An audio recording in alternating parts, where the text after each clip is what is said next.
So let me tell you the story of Harry Potter and the Philosopher's Stone. But not just the plot. I want to tell it the way I'd explain it to someone sitting right here with me. Because this book isn't really about magic or spells.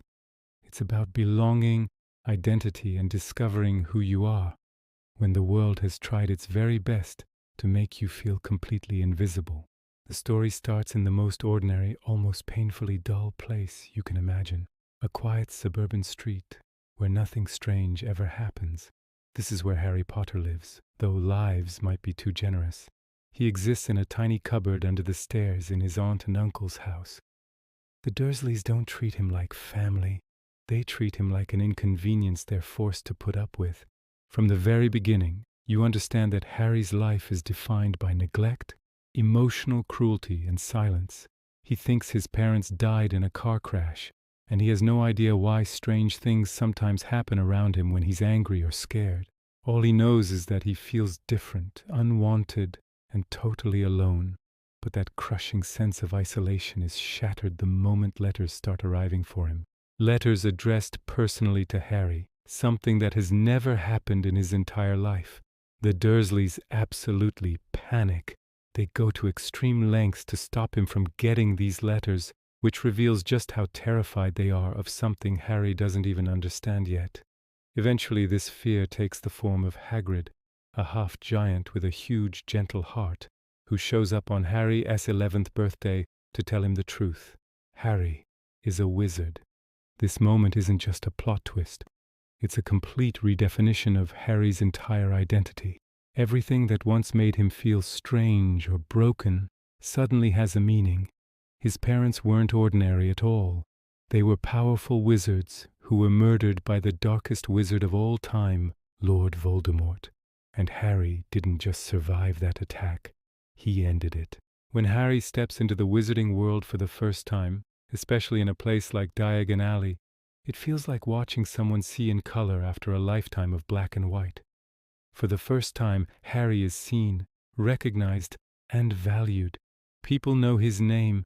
They whisper it with awe. But what's so fascinating is that Harry doesn't enjoy this fame. He's confused by it, uncomfortable with it, because deep down, he's still the boy from the cupboard who doesn't believe he deserves any admiration.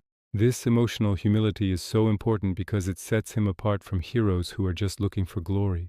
Harry doesn't want to be special, he just wants to belong. Hogwarts School of Witchcraft and Wizardry becomes that place of belonging. From the moment Harry arrives, the castle feels alive. It's full of secrets, moving staircases, talking portraits, and hidden dangers. The Sorting Hat places Harry in Gryffindor House, not because he's already brave, but because he has the potential for bravery. And that distinction really matters. Courage in this story isn't about being fearless.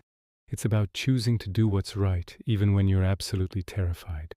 That idea comes up again and again as Harry forms the friendships that will define his life. Ron Weasley, insecure and always overshadowed by his older brothers, and Hermione Granger, brilliant but socially awkward, become Harry's chosen family. Together they represent loyalty, intelligence, and courage in these imperfect but deeply human forms. As the school year goes on, Hogwarts becomes both a sanctuary and a source of unease. Harry starts to notice that something powerful is being hidden inside the school, something dangerous enough to need magical protection. At the same time, his scar begins to hurt, reacting to unseen threats, reminding us that even though Voldemort's physical presence is gone, his influence lingers. This tension between safety and danger is central to the story. Hogwarts feels like home, yet it also forces Harry to confront his past and his connection to evil. One of the most misunderstood parts of this book is the role of Professor Snape. From Harry's perspective, Snape seems cruel, unfair, and deeply suspicious. And because the story is told through Harry's eyes, we as readers are encouraged to share that distrust. This is important because it teaches us something subtle. Perception is not truth. We often mistake discomfort for danger and familiarity for safety. This theme becomes crucial when the real threat is finally revealed. The mystery surrounding the Philosopher's Stone slowly tightens its grip on the story. The stone itself is symbolic. It promises eternal life and limitless power, which is everything Voldemort wants and everything Harry instinctively rejects. This contrast between wanting power and rejecting it is at the very heart of the book's moral message. Harry isn't looking for immortality or wealth. He wants friendship, safety, and meaning. That difference is what ultimately protects him. When Harry, Ron, and Hermione decide to take action themselves, it's not because they think they're stronger than the adults around them. It's because they understand something the adults have missed. Sometimes rules are less important than responsibility. Each challenge guarding the stone reflects one of the trio's strengths, reinforcing the idea that no one ever succeeds alone. Ron's willingness to sacrifice himself in the giant chess match is especially powerful because it shows that heroism doesn't always require magic. It requires selflessness. Hermione's logic saves Harry when magic alone would have failed, and Harry's final confrontation with Voldemort is won not by skill or strength, but by love. The revelation that Voldemort can't touch Harry because of his mother's loving sacrifice is one of the most emotionally resonant moments in the entire story. Love, something Voldemort neither understands nor values, becomes the most powerful magic of all. This isn't just sentimentality, it's presented as a fundamental law of this universe. Love leaves a mark stronger than any curse. It protects Harry, even when he doesn't consciously know it's there. When the Philosopher's Stone is destroyed, it marks a quiet but incredibly important victory. Not just because Voldemort is stopped, but because the temptation of power itself is rejected. Dumbledore's final conversation with Harry reinforces this idea that it's our choices that define us more than our abilities. Harry could have been anything, powerful, feared, even dark, but he chooses loyalty, humility, and compassion. By the end of the book, Harry returns to the Dursleys, but he is no longer the same child.